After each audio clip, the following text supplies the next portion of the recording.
할렐루야. 이 시간 하나님의 은혜가 여러분께 충만하시기를 바랍니다. 우리 옆에 있는 분들과 함께 축복하면서 한번 인사하겠습니다. 하나님께서 집사님에게 복 주시기를 원합니다. 시작. 하나님께서 집사님에게 복 주시기를 원합니다. 앞뒤로 한 번 더. 하나님께서 집사님에게 복 주시기를 원합니다. 아멘. 아멘. 자, 이제 6월달 호국 보훈의 달을 맞이해서 이제 오늘 마지막 주 또 여러분과 하나님께서 나름대로 주시는 것을 가지고 여러분과 함께 나누도록 하겠습니다. 특별히 오늘은 우리 민족 최대의 비극인 6.25 전쟁이 일어난 지 73주년 되는 날입니다. 참 비극이었죠. 그래도 이렇게 어떻게 보면 참 비극이지만 또 어떻게 보면 그 가운데서도 또 긍정적인 것도 있습니다. 6.25 전쟁을 통해서 참 조선시대에 쌓였던 적폐, 그 적폐가 일제시대를 통해서 많이 없어졌거든요. 그런데 그 일제 36년 그 불구덩이 같은 속에서도 그래도 남아있는 게 있습니다. 예를 들면 6.25 전쟁 그때 전에 일제에서 해방되고 나서도 여전히 나는 양반이다, 너는 상놈이다 하는 그런 생각들이 있잖아요. 6.25 전쟁을 통해서 많이 그런 것들이 정리가 됐습니다. 참 옛 폐석들이 많이 정리가 됐습니다. 그 다음에 이 6.25 전쟁을 통해서 우리나라 사람들, 우리나라 국민들이 헌법에 나와 있는, 헌법 제1조에 나와 있는 대한민국은 민주공화국이다 하는 그 민주공화국, 그것이 얼마나 우리에게 소중한 것이고 또 참 공산주의가 어떤 것인지 절실히 깨달았습니다. 그 이전까지만 해도 공산주의가 뭔지 민주공화국이 뭔지 자체를 몰랐습니다. 참 6.25 전쟁을 통해서 피 흘려 싸우고 난 뒤에 이게 참 진짜 이게 자유가 소중하고 자유롭게 살아갈 수 있는 이 터전인 민주공화국 대한민국이야말로 하나님이 우리에게 주신 선물이라는 것을 깨닫고 어떻게 하든지 이 나라는 우리가 지켜야 된다, 그 생각들이 사람들이 다 드는 것입니다. 그래서 이 땅에 살던 공산주의자들은 다 북으로 올라갔습니다. 북한에 있던 그 사람들, 특히 기독교인들, 그 다음에 북한에 있던 북한 김일성 치하에서 5년을 살아봤던 사람들은 여기는 사람 살 데가 아니다. 그래서 다들 내려와서 비로소 대한민국 국민이 된 것입니다. 책임과 의무를 다하고 그 속에서 자유롭게 살아갈 수 있는, 내가 하고 싶은 일 하고 살아가는 대한민국 국민이 바로 6.25를 통해서 비로소 국민들의 자격을 갖추게 된 것입니다. 자, 우리는 이 성경에서 근본적으로 따라 올라가면 성경에서 기인한 이 민주공화국 체제, 하나님께서 기적같이 주신 그 체제 안에서 지난 70년 동안 참 번영을 누렸습니다. 마음껏 하고 싶은 일, 가고 싶은 데서 하고 싶은 일 하면서 우리가 살았고, 개인의 발전이 곧 국가의 발전이고, 이 국가가 발전해서 드디어 세계 10위권의 아주 강대국에 속하는 나라가 되었습니다. 그렇지만 제가 항상 지금 강조하고 있는 게 뭐냐면, 지금 우리나라가 세계에서 이렇게 두각을 드러내면서 참 이렇게 번영하고 있지만, 한 발자국 잘못하면 청길난 떨어지로 떨어질 수 있는 이런 상황이고, 또 여기서 잘 헤쳐나가면 이제 진짜 우리나라가 그야말로 전 세계를 돕고 살릴 수 있는 이런 놀라운 그런 나라로 나갈 수 있다는 것을 우리가 기억하고 정신을 차리고 하나님 앞에서 기도해야 될 것입니다. 여러분들이 기억해 주시기를 바랍니다. 내가 지난주에도 말씀을 드렸습니다. 자, 6.25 전쟁은 누구하고 싸운 것입니까? 1950년 6월 25일 새벽에 발발한 6.25 전쟁은 53년도 7월 27일 날 휴전 협정을 맺음으로 이제 정전 상태에 돌입하게 됐습니다. 37개월이 걸렸습니다. 37개월이 걸렸는데 누구하고 37개월을 싸웠느냐? 초기 3개월은 북한 공산주의자들과 싸웠습니다. 그리고 나머지 34개월은 중국 공산주의자들과 싸웠습니다. 자, 1950년 10월 26일 날 국군 육사단 7년대가 저 함경북도 초상군이라는 데가 있습니다. 이제 초상군에 그 보면은 여기가 이제 여기가 초상군인데 여기 압록강이 이렇게 중국을 국경으로 해서 이제 여기 압록강변에 초산진이라는 데가 있습니다. 아마 여기서 배를 타면은 중국으로 건너갈 수 있는 나루트가 여기에 50년도 10월 26일 날 이제 국군 육사단 7년대가 도달해서 거기에서 수통에 물을 떠서 두 통을 떠서 한 통은 육군 제1수뇌부에 한 통은 대통령에게 보냈습니다. 우리가 드디어 초산진에 도달했습니다. 이제 우리는 통일을 이루었습니다 하는 순간인데 참 아쉽게도 참 너무나 유감스럽게도 압록강을 건너서 중공군 수백만 명이 건너왔습니다. 정확히 몇 명인지 잘 모릅니다. 통계마다 틀었는데 통계가 많은데 300만까지 잡는 사람들도 있습니다. 그래서 나머지 34개월을 중공군과 죽자고 싸워서 결국은 원위치가 되어서 이제 휴전선이 그어지고 나라가 분단된 지 지금까지 왔습니다. 사실 지금 우리는 6.25 전쟁 이후로 계속 중국 공산당과 싸우는 것입니다. 우리는 그저 김일성, 그 다음 온갖 저주를 퍼붓잖아요. 김일성, 그 다음에 그 아들 김정일, 김정은. 그렇지만 그 사람들을 완전히 그 김일성이 패전하고 압록강 건너 도망간 것을 다시 데리고 와서 평양에다 데려다 놓고 다시 체제를 지켜서 보호해준 지금 70년 동안 그 뒤에 있는 게 누구냐면은 바로 중국 공산당이었습니다. 중국 공산당은 북한 김일성 정권에게 너는 죽으면 안 돼. 너는 어떻게 하든지 너는 유지를 해야 돼. 잘 살 필요도 없어. 너는 그냥 숨만 쉬고 있으면 돼. 그래가지고 마치 우리가 병원에 가면은 중환자실에서 인공호흡기만 꼭 너는 딱 꽂아주면서 그걸 빼면은 어떻게 됩니까? 바로 죽잖아요. 근데 너는 그냥 인공호흡기만 꽂아줄게. 너희들은 그냥 살아만 있어서 우리의 방패가 되어라. 예. 그래서 지난 70년 동안 뒤에서 호흡기를 꽂아주는 여러분, 그 호흡기를 중국 공산당이 딱 뽑는 순간에 그날로 북한은 무너집니다.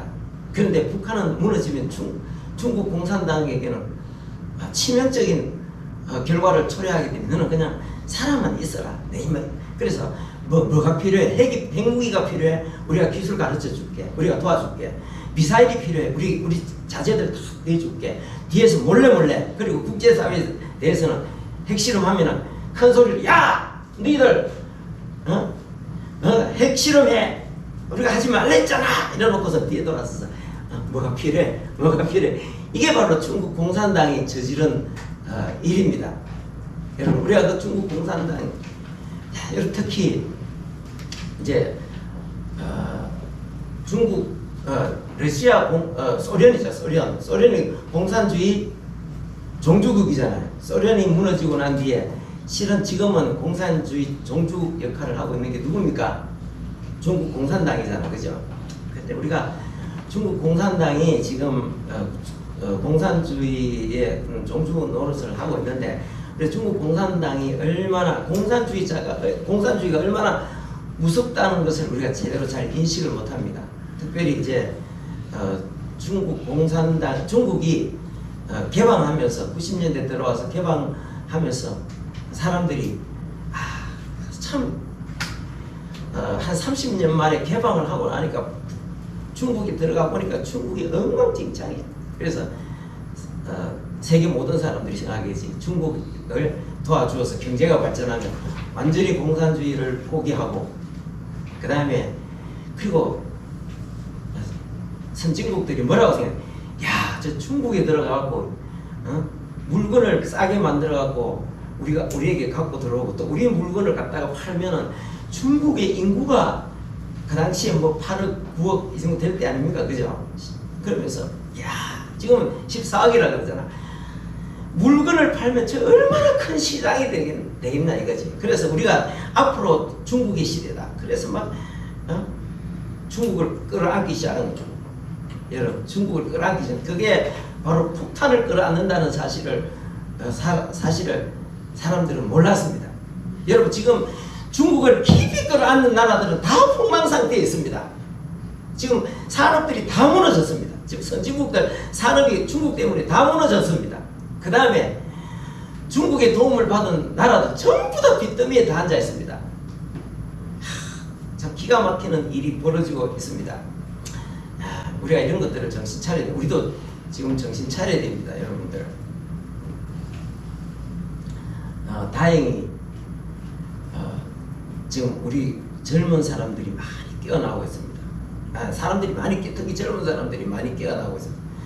10대, 20대들이 제일 먼저 깨어나고 있습니다. 40대는 안 깨어납니다. 40대는 어떤 면에서 보면 좀 구제불능 비슷한 세대입니다. 근데 20대, 30대 한 세대도 다 깨어나고 있습니다.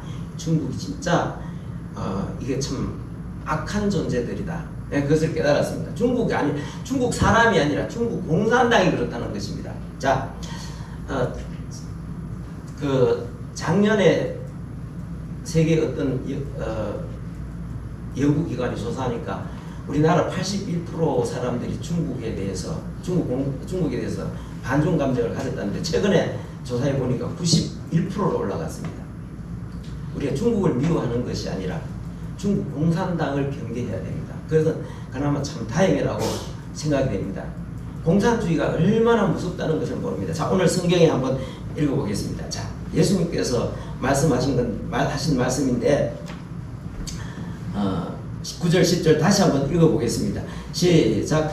내가 문이니 누구든지 나로 말미암아 들어가면 구원을 받고 또는 들어가며 나오며 꼴을 얻으리라. 도둑이 오는 것은 도둑질하고 죽이고 멸망시키는 것뿐이요 내가 온 것은 양으로 생명을 얻게 하고 더 풍성하게 얻게 하려 하는 것이라.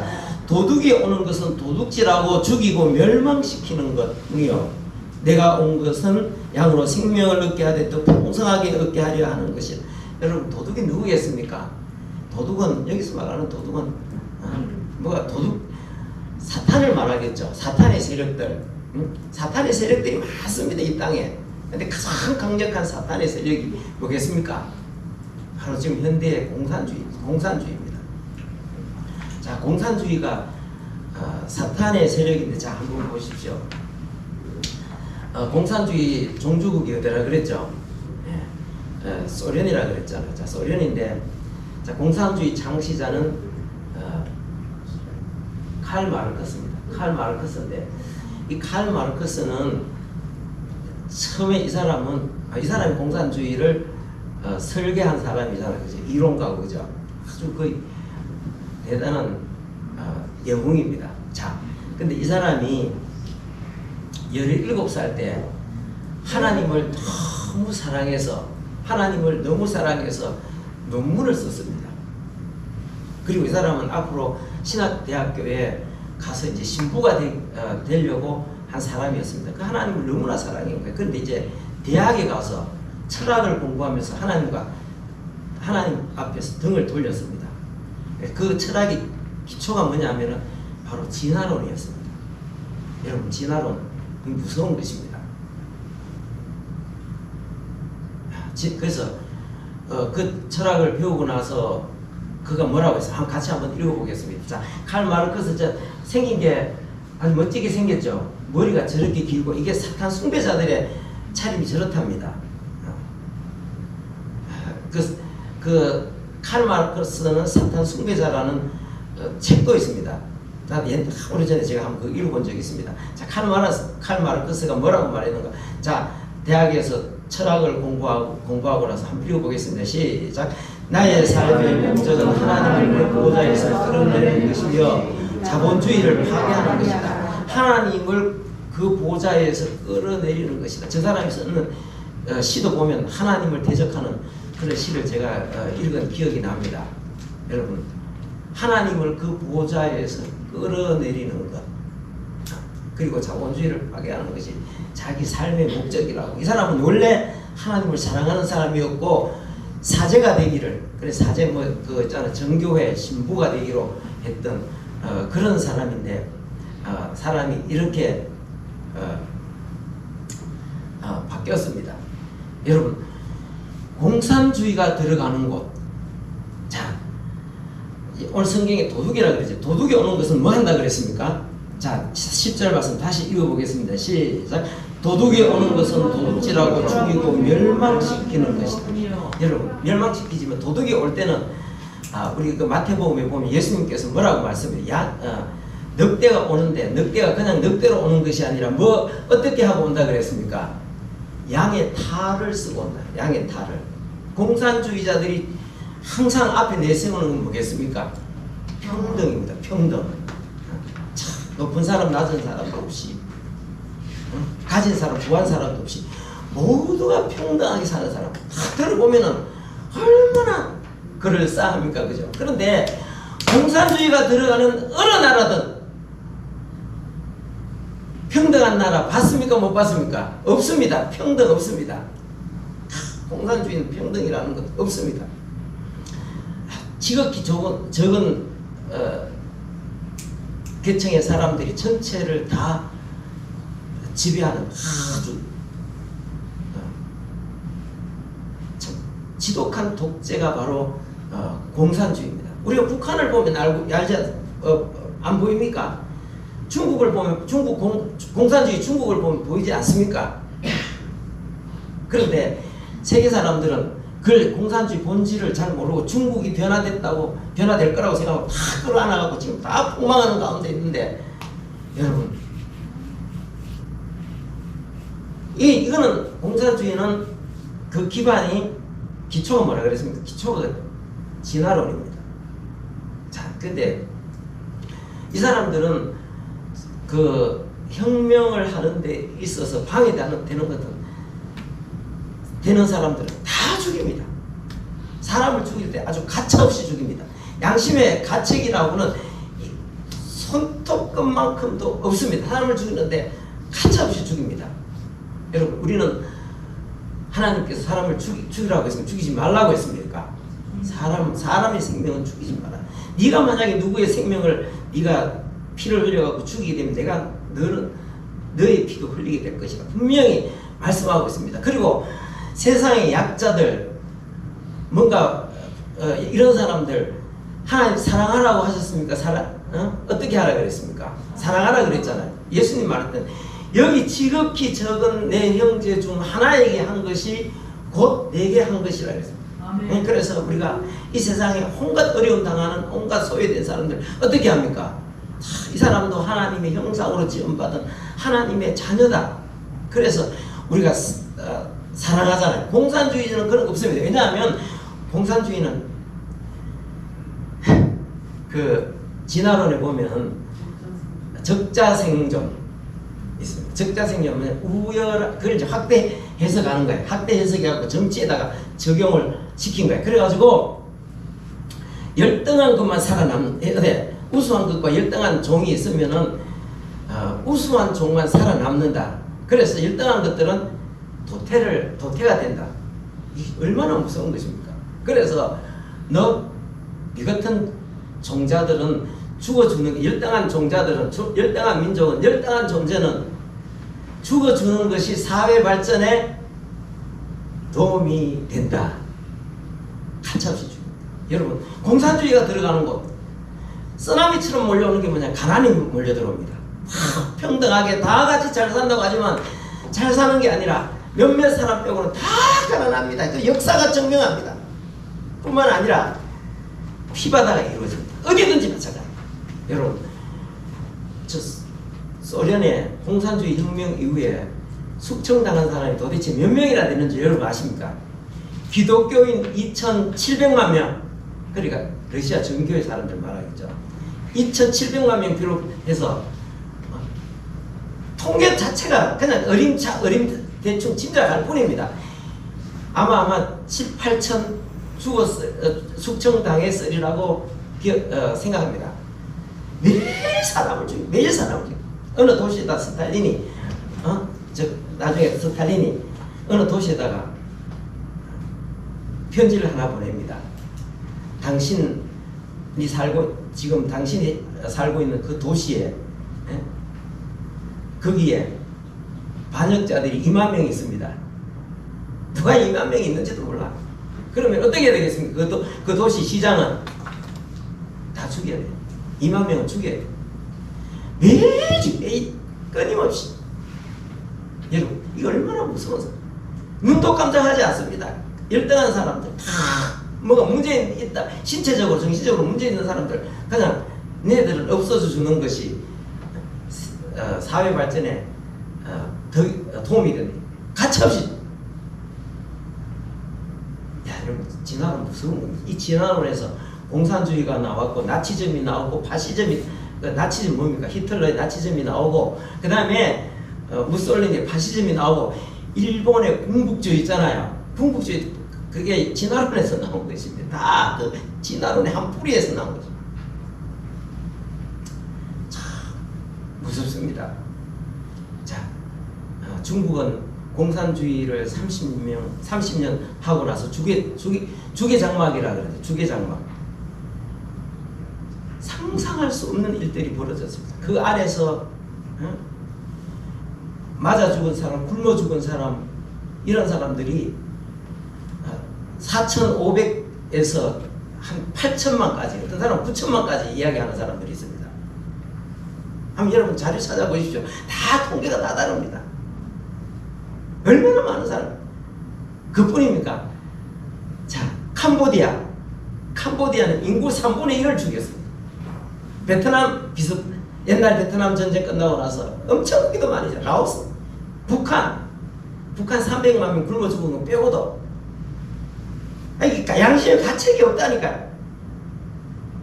김정인이나 김정은이나 사람들 죽이는데, 김일성이나 사람 죽이는데 아무 가책이 없습니다. 그러니까 이 사람들이 때로는 항상 이렇게 피바다가 이루어지는 것이 얼마나 끔찍한 겁니까? 요즘은 그게 상당히 이렇게 공산주의도 좀 진화해가지고 요새 이제는 그 모습을 좀 많이 바꿨습니다.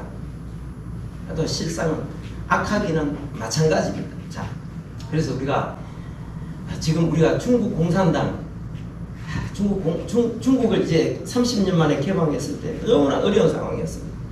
그 피폐하고 가난한 거 상상도 못합니다.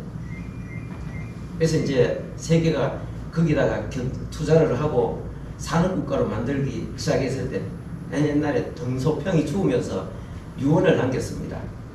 앞으로 100년 동안은 미국이 대들지 마라.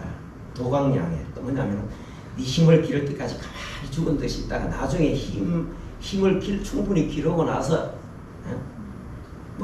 세계 나가서 네가 할 짓 해라. 이제 이렇게 유언을 남겼는데, 요번에 시진핑이 딱 등장하면서 3년이면 하면서 대놓고 이제 발톱을 드러낸 거예요. 그런데 여러분, 외교가 뭐냐면은 그 중국의 외교의 기본은 뭐냐면 전랑 외교입니다. 1대1로 옛날에 비단길처럼 바다와 육지를 통해서 1대1로 전 세계를 이렇게 자기들이 이제 거점을 만들어 가지고 전 세계를 지배하는데, 전랑 외교는 늑대처럼 물어뜯는다. 늑대처럼 물어뜯는 거. 진짜 무섭습니다. 우리가 이게 중국 공산당을 지금 가장 경계해야 됩니다. 여러분, 신장 위구르 같은 데 봐보십시오. 여러분 그 신장 유구의 상황이 어떤지 여러분 인터넷 들어가 찾아보십시오. 티벳 같은 데 찾아보십시오. 동북 공정을 하고 있습니다. 동북 공정은 뭐냐면 바로 우리나라도 티벳을 동쪽에서 남쪽에서 티벳을 정복해가고 지배하고 또 서쪽에서 신장 위구르 지역을 지배하듯이 동북 공정 역사를 조작하고 외국가 결국은 한반도 전체를 자기들 손아귀에 넣겠다는 게 바로 동북 공정입니다. 정신 바짝 차려야 됩니다.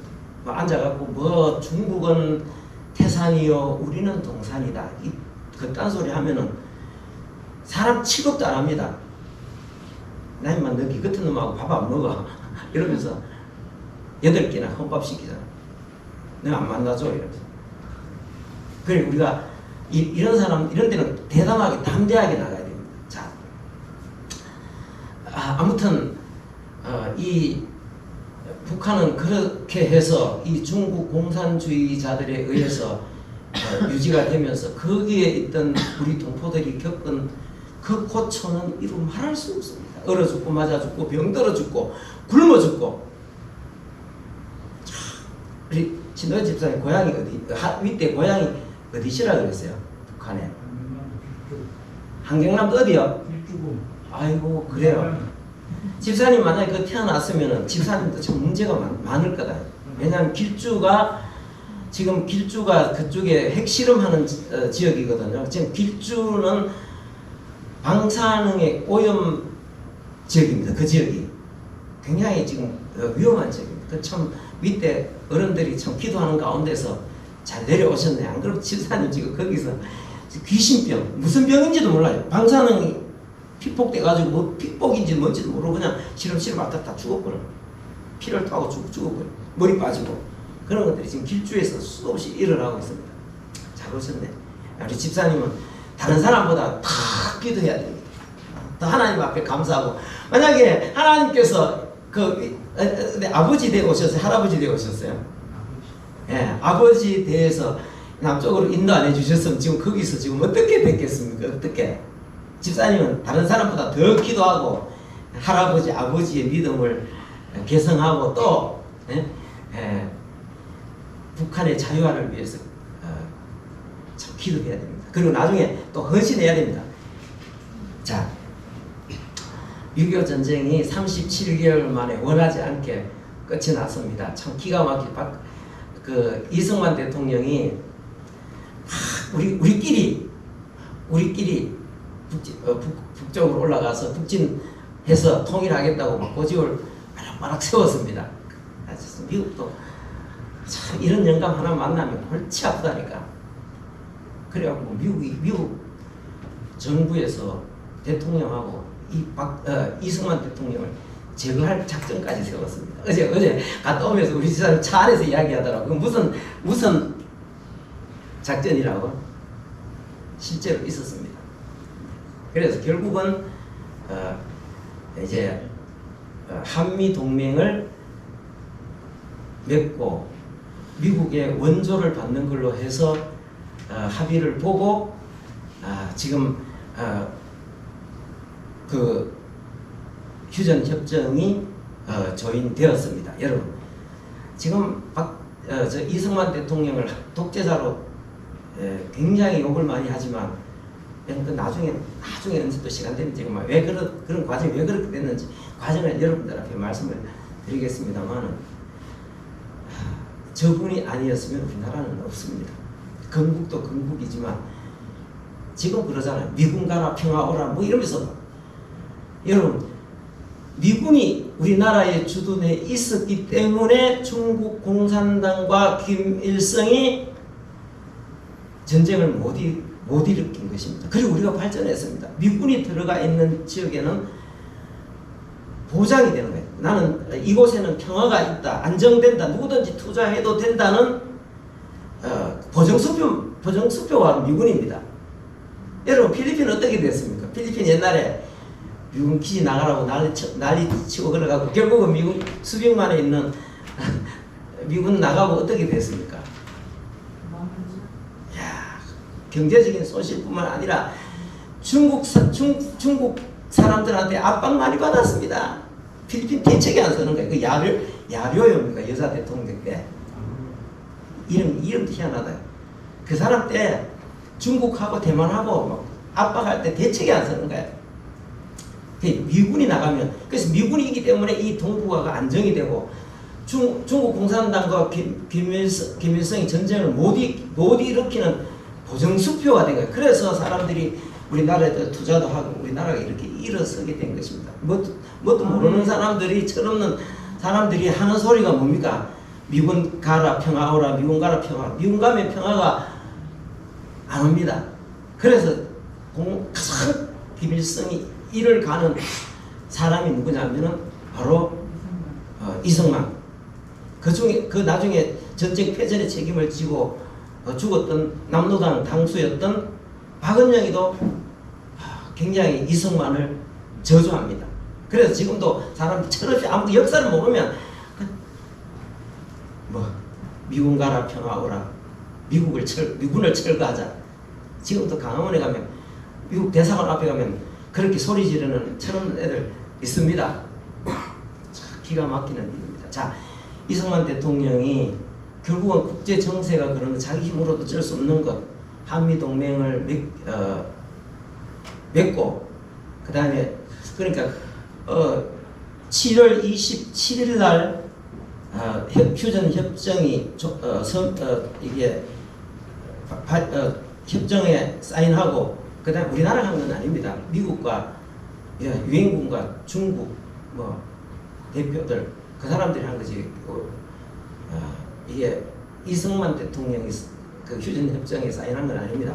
자, 그때 그리고 나서 8월 10일 날 한 열흘 좀 지나서 이제 북한 동포들에게 성명을 보냈습니다. 우리 다 같이 한번 읽어보겠습니다.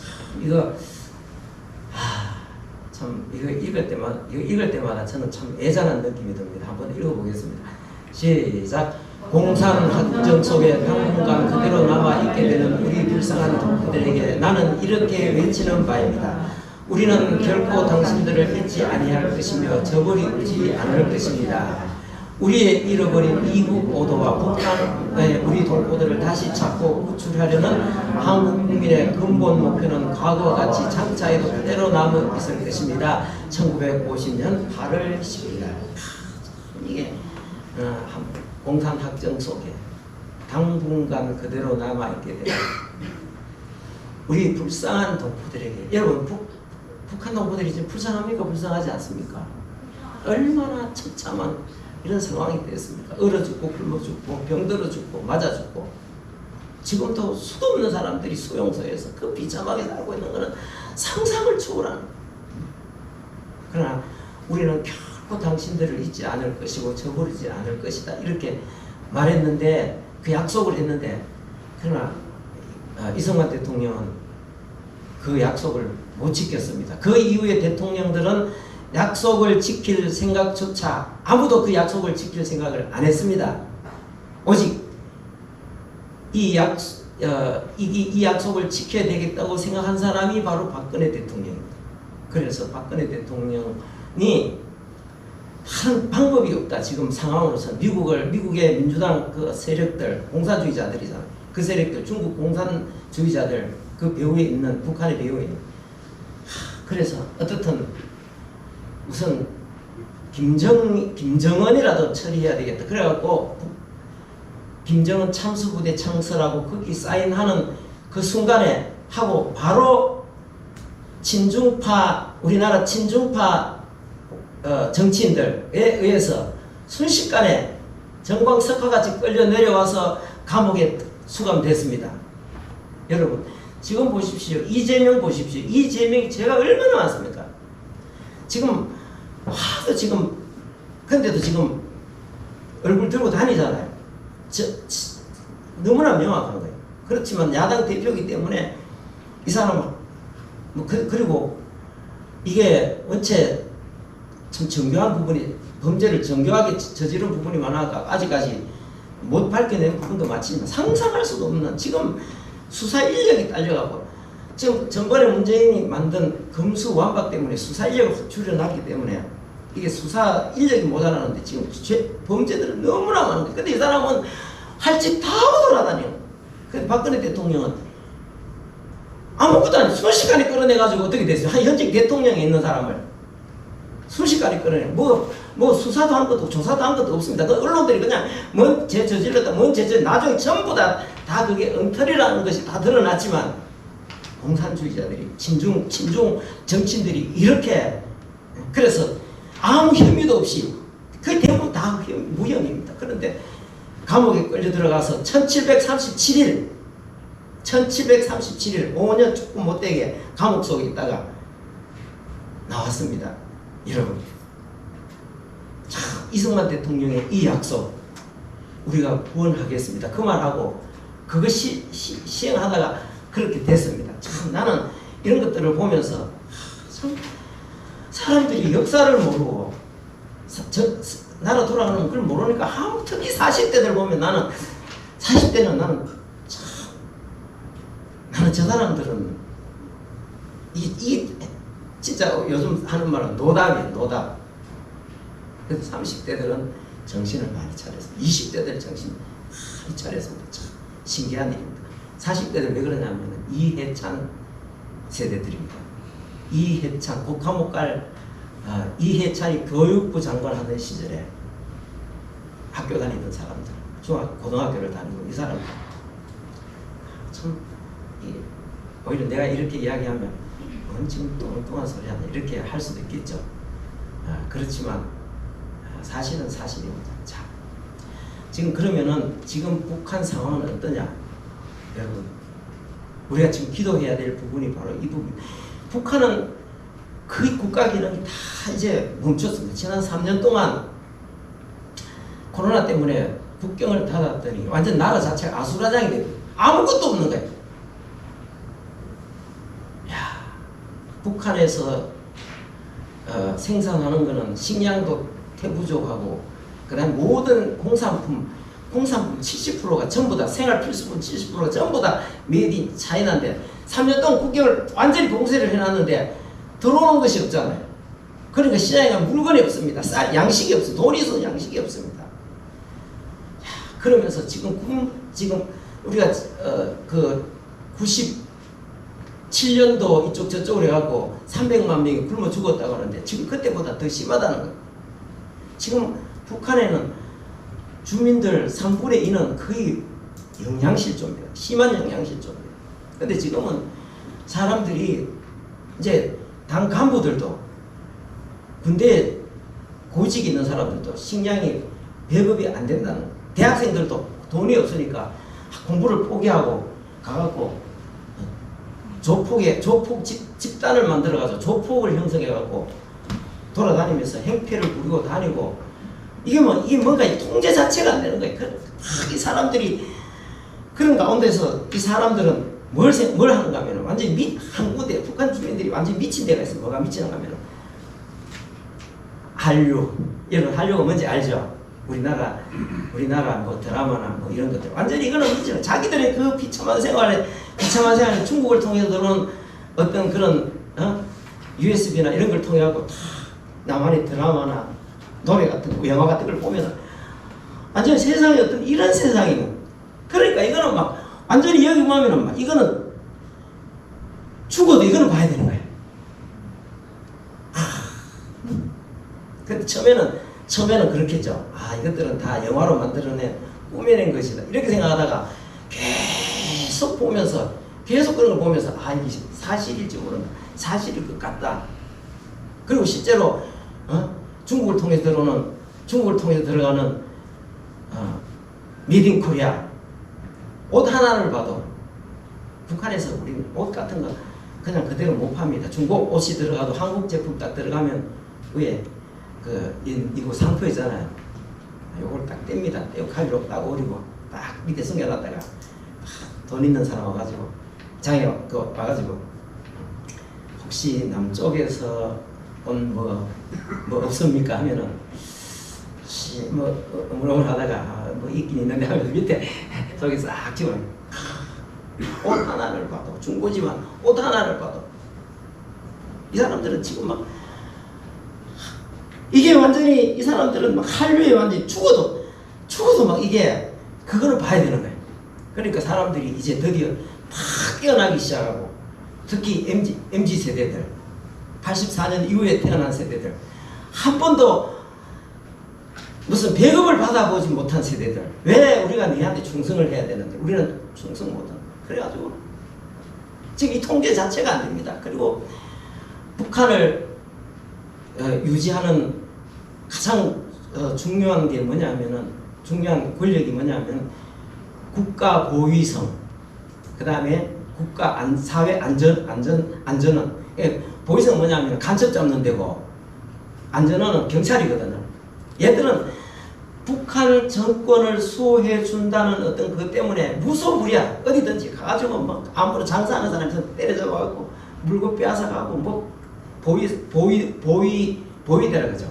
보위원들은 사람들 잡아다가 뭐 막 갖다가 막 하고 그리고 뜯어먹고 마음에 안 들면 보내요. 그런데 요즘은 그게 안 통한다는 거예요. 하면은 막 사람들이 장마당에 가갖고 뭐라 쪼쪼쪼쪼 하면은 막 사람들이 달라들어. 니네들이 우리한테 해준 게 뭔데 이러면서 막 그래서 달라들고 막 어떨 때는 막 갖다 때리고 상상치도 못하는 일이 벌어지는 거예요. 지금 북한에서 이 통제 자체가 안 돼요. 그리고 젊은 사람들은 MZ 세대들은 지금 이게 전부 다 이게 남한에 물이 들어가고 한국에 물이 들어가지고 드라마 보고 완전 그래갖고 김정은이 가장 무서워하는 게 한류잖아. 그래가지고 지금 막 말투가 지금 다 바뀌는 거야. 말투가. 그래갖고 그런데 법을 만들어 사회주의 반동문화법 그 다음에 평양문화보호법 이런 평양문화보호법 이런 거 있습니다. 사람들한테 젊은 세대들한테 이제 니네들이 남조선의 드라마를 보느냐 안 보느냐 뭐 보면 알겠습니까? 젊은 세대들이 전부 다 말이 전부 다 남한 말투 해가지고 뭐 친구, 자기야, 오빠, 오케이 이런 것들을 드라마 보니까 계속 그리고 뭐 할 거야, 하는 거야 뭐 이런 말이잖아. 이거 북한이 이런 말 없거든. 친구, 뭐 자기 친구라 그러고 북한 사람들은 동무라 그러거든. 내 어릴 때부터 동무라 그러는데 이제 동무라는 말 안 하고 뭐 친구라 그러네. 친구. 그래갖고 막 불시에 평양에 있는 젊은 엄마들 이게 조사를 했는데 수천 명이 걸린 거예요. 그래갖고 지금 그 법을 계속 강화하고 있는데 아니 우리가 지금 도대체 입에 뱉는 걸 몸에 입에 뱉는 걸 우리 보고 어떻게 하라는 거야. 그러니까 이 지금 통제 자체가 안 되고 있어. 통제 자체가 안 되고 있고 지금 우리가 참 이때 우리가 진짜 기도해. 이게 지금 북한 정권이 어떻게 될지 여러분 자 한번 보십시오. 이게 이 사진을 보면은 지금 그 김정은이 10살 된 자기 딸 주애입니다. 주애를 데리고 이제 곳곳에 이렇게 다닙니다. 근데 왜 딸을 왜 들고 다니냐? 말이 많습니다. 왜 들고 다니는지 모르죠. 지금 후계자인가? 여자 자리가 무슨 후계자가 되겠어요? 그것도 여자아이를. 근데 또 이런 이야기도 있습니다. 지금 우리나라에 들어와 있는 그 오른쪽에 보면은 지금 뭡니까? 지금 비행기 비싼 거 드론입니다. MQ-9 리퍼라는 드론인데 저거 참수 드론입니다. 엄청나게 무서운 것입니다. 요 며칠 전에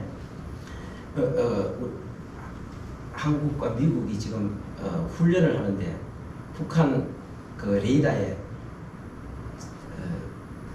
저 주파수가 뭐 잡혔는가 봐. 그래가지고 김정은이 혼비백산한 거, 혼비백산. 지금 이게 우리나라에 상당히 많이 들어가 있습니다. 저는 그냥 뭐 공중에서 그냥 전에 이란의 그 누구죠? 그 솔레이마니 저거가 목 쳐버렸어. 지금 김정은이 또 스트레스 엄청 받는 거예요 지금. 그래갖고 딸을 왜 데리고 다니느냐? 미국은 그 어린이들이 옆에 있는데 어린이들이 있는 데는 미사일을 쏘지 않는다. 그래갖고 자기 딸을 데리고 다닌다는 그런 설도 있고, 그 다음에 아니면 어떤 사람들은 후계자인데 그거를 사람들이 각인시키 위해서 그렇다고 지금 어떤 상황인지 우리는 정확히 모릅니다만 지금 정상 스트레스 엄청 받습니다. 엄청 받습니다 지금. 그리고 지금 미국의 핵 잠수함 미시간호가 지금 며칠 전에 부산항에 들어가고 지금 같이 작전하고 있는데 어디 서해안에 어디 서해 바다에 있는지 동해 바다에 있는지 모릅니다. 이게 엄청난 게 들어와가지고 지금 그러니까 지금 김정은이 보십시오. 지금 몇 며칠 전에 조선노동당 중앙위원회 8기 제8자 전원회의 몇 며칠 전에 했는데 우리 얼굴이 잘 안 보이죠. 근데 완전 얼굴이 썩었습니다. 저 사람 얼굴이 아니고 지금 이 엄청 스트레스 받는 거예요. 자, 우리가 이때 기도해야 되는 게 뭐냐 하면, 자, 이게 지금 이판사판 해갖고 나중에 중국으로 붙으면 중국 군대를 끌어들이면 이 골치 아픈 거지. 자, 한번 보십시오. 우리가 기도해야 될 제목이 바로 이런 제목. 2021년도 재작년에네, 그죠? 6월 20일 날 중앙군사회 확대회의에서 이런 말을 했습니다. 우리 같이 한번 읽어보겠습니다. 시작. 미국이 우리를 압박하는 핵 문제는 한반도의 비핵화 문제가 아니다. 미국과 중국의 패권 문제다. 그러므로 우리는 유사시 중국 편에 서야 합니다. 이렇게 말하고 있습니다. 여러분, 중국 편에 서면 문제가 골치 아파집니다. 그래서 우리가 하나님께서 이거를 막아달라고 우리가 기도해야 됩니다. 여러분, 기도할 때 꼭 그렇게 하십시오. 만약에 중국 군대를 자기가 도저히 지금 상황에서 얼마나 압박받고 지금 자기 건강도 엄청 안 좋은데 중국을 끌어들이면 한반도 문제는 또 참 복잡하고 지금 우리는 어떻게 해야 됩니까? 자, 우리 헌법이 우리에게 말하고 규정하고 있습니다. 자, 한번 읽어보겠습니다. 헌법 제4조입니다. 한번 읽어보겠습니다. 시작. 대한민국은 통일을 지향하며 자유민주주의적 기본 질서에 입각한 통일 정책을 수립하고 이를 추진한다. 4조 헌법 제4조에 대한민국은 통일을 지향하며 통일을 해야 됩니다. 문재인은 몇 번 그런 이야기를 했습니다. 자기는 어떤 통일도 추진하지 않겠다. 그 통일, 그런 헌법에 반하는 것입니다. 그런데 통일을 한다고 해서 지금 어떤 이상한 사람들처럼 뭐 연방제 이거 아닙니다. 뭡니까 이게? 자유민주주의적 기본 질서에 입각한 통일 정책을 수립하고 어떻게 한다? 이를 추진한다. 이거 추진하다가 감옥에 간 사람 있죠? 순식간에 감옥에 간 사람. 근데 이제는 사람들이 많이 깨어났습니다. 그게 아니었구나. 이제 다 깨어났습니다. 사람들이 엄청 많이 깨어나고 있습니다. 그러나 지금 우리가 기도해야 됩니다. 기도하면서, 자, 기도해서 만약에 이 북한이 자유화되고 진짜 헌법 4조에서 규정하고 있는 것처럼 그 자유민주주의적 기본 질서에 입각한 통일까지는 안 가더라도 북한이 자유화된다면 우리나라는 사는 길이 열리게 됩니다.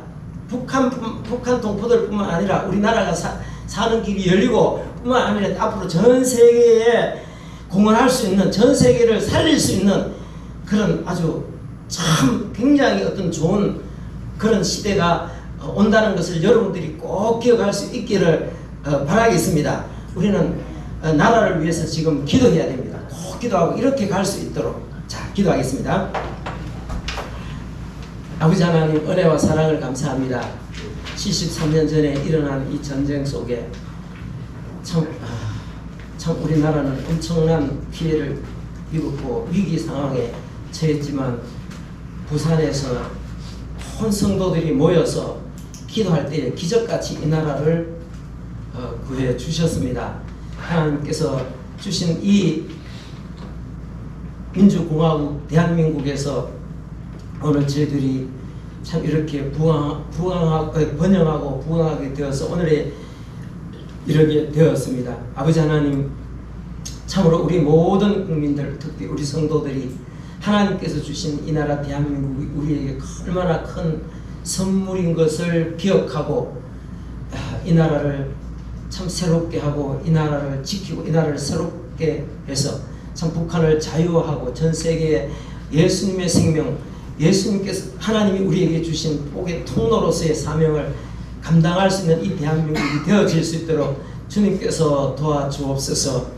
우리는 참 힘이 없지만 우리는 하나님 앞에 기도할 때 하나님께서 역사하실 줄 믿습니다. 주께서 은혜를 내려주시고 이 나라 붙들어 주시고 도와주시며 잡아주시고 이 국민들이 다 깨어날 수 있도록 우리 하나님께서 은혜를 내려 주옵소서. 감사합니다. 주님 감사합니다. 주께서 은혜와 긍휼을 더하시며 붙들어 주실 줄 믿고 감사하며 또한 이 시간 물질들인 손길들 위에 하나님의 은혜가 충만하게 하시고 물질 때문에 어려움 당하지 않도록 항상 필요한 것들을 충만히 채우시옵소서. 예수님의 이름으로 기도합니다. 아멘.